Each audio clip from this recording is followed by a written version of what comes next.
حضرات، یہ تھی آپ کی چہیتی شاعرہ خوشبو رامپوری صاحبہ۔ قدرت چند ہی لوگوں کو یہ خوبی عطا کرتی ہے کہ وہ قلم ہاتھ میں تھام لیں اور اپنے فن اور شخصیت کا لوہا منواتے چلے جائیں۔ ہماری کمشنری سے ایک آواز اٹھی اور لال قلعے کے فصیلوں کو چیرتی ہوئی پوری دنیا پر راج کر گئی۔ آج دلی کی کوئی بھی ادبی انجمن حضرت مہکہ شمروی کے بغیر ادھورے رہتی ہے۔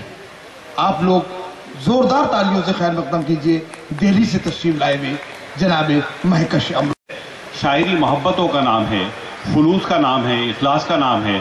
آپ لوگ نہایتی مبارکباد ہیں، دینے کے مستحق ہیں، اور میں مبارکباد کشش مراد آبادی کو بھی دیتا ہوں کہ انہوں نے آپ جیسے عظیم شخصیات کو یہیں اکٹھا کیا جو آپ لوگ شعر سن رہے ہیں، اور یہیں سے میں اپنی شاعری کا آغاز کرتا ہوں۔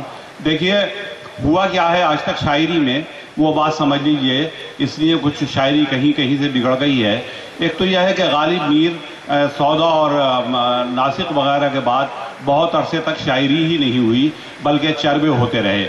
اس کے بعد ایک ترقی پسند لوگ آئے، انہوں نے اپنے مشن کی شاعری کی، ایک انداز کی شاعری کی، اس کا بھی اختتام ہو گیا۔ لیکن آج کے شاعر جو مسائل، حقائق و محبت پہ شاعری کر رہے ہیں وہ قابل تعریف ہے، اور آپ اسی کی پذیرائی کیجئے۔ میں غزل سناؤں، دیکھیے کتنی اچھی غزلیں شعراء نے سنائی، ہمارے شمسی صاحب نے سنائی، شاہ مراد آبادی صاحب نے سنائی، یہ محترمہ بیٹھی تھی مینا نقوی صاحبہ، اور یہ تمام شعراء یہ قابل تحسین ہیں، اور ان پر ہمیں فخر کرنا چاہیے کہ ہمیں ہماری اردو شاعری کو یہ لوگ زندہ رکھے ہوئے ہیں۔ حضرت یاد غزل سنیے آپ۔ عرض کیا ہے کہ فروغ حسن کو نیلام کرنے والا تھا، ارے کیا مصرع ہے! فروغ حسن کو نیلام کرنے والا تھا، یہ فیصلہ وہ سر عام کرنے والا تھا، یہ فیصلہ وہ سر عام کرنے والا تھا۔ اور ایک شعر آپ کو دے کے جا رہا ہوں، یاد رکھیے، یہ فیصلہ وہ سر عام کرنے والا تھا، اور میری نگاہ بدن پر ٹھہر گئی، ورنہ میری نگاہ بدن پر ٹھہر گئی، ورنہ وہ اپنی روح میرے نام کرنے والا تھا۔ میری نگاہ بدن پر ٹھہر گئی، ورنہ وہ اپنی روح میرے نام کرنے والا تھا۔ شاطب شعر سنے کہ اٹھا کے آج وہ کشکول لے گیا میرا، اٹھا کے آج وہ کشکول لے گیا میرا، سوال جس سے میں کل شام کرنے والا تھا، اٹھا کے آج وہ کشکول لے گیا میرا، سوال جس سے میں کل شام کرنے والا تھا۔ دو تین شعر غزل کے عرض کر رہا ہوں، سماعت فرما لیں، بالکل نئے موضوع ہیں، اس میں نئے مضامین ہیں، نئے استارے ہیں۔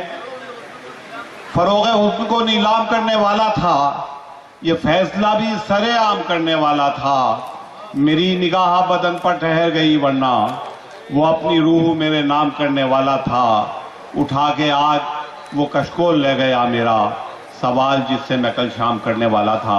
اب یہیں سے شاعری کا آغاز کرتا ہوں۔ عرض کیا ہے کہ حسب نسب سے، دیکھیے توجہ اور داد، اور اس پہ میں ناانصافی نہیں چاہوں گا، اس غزل پہ اپنی محنت سے کہی ہوئی غزل ہے، سارے مضمون نئے ہیں اس میں، آپ کو پسند آئے گی یقیناً۔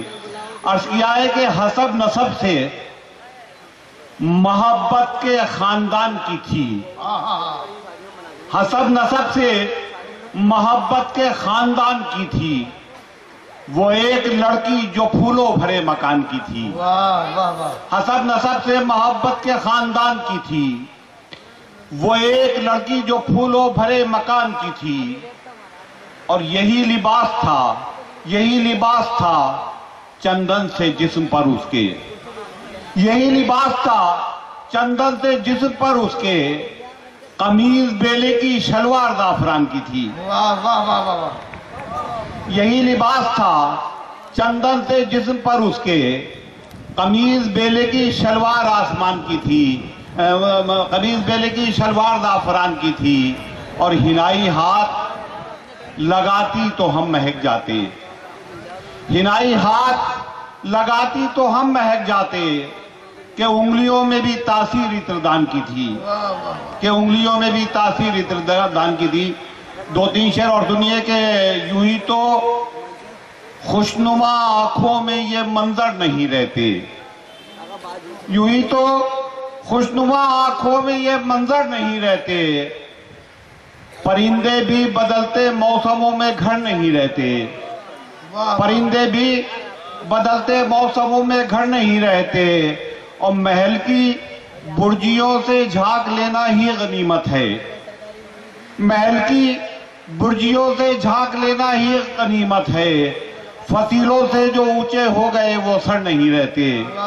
فصیلوں سے جو اونچے ہو گئے وہ سر نہیں رہتے. 3-4 شعر اور سنا رہا ہوں، پھر اجازت چاہوں گا. عرض کیا ہے کہ سوچا تھا، بس بھائی میں خاطر اختتام کر دوں گا. ایک دو نہیں، 2-3 شعر اور لے کے. کیا شام ڈھلے خود کو سجانے کی نہیں ہو. کیا شام ڈھلے خود کو سجانے. بھائی سن لو، ایسا سن لو، ایسا ہے کہ اب تک جو 2-3 مشاعرے ہوئے ہیں، اگر ان میں کچھ ایسے شعر ہو گئے ہوں تو مجھے جواب دے دینا. یہاں کے بڑے سے بڑے شاعر کا ذرا خاموشیاں سن لو، غزل سنا کرتے ہیں کہ کیا شام ڈھلے خود کو سجانے کی نہیں ہو. کیا پھر سے چراغوں کو جلانے کی نہیں ہو. کیا میری طرح تم سے بھی بیزار ہے دنیا. کیا میری طرح تم بھی زمانے کی نہیں ہو. اور شاید کہ میرے دل سے نکل یوں نہیں پاتی تم خانہ بدوش ہو کے گھرانے کی نہیں ہو.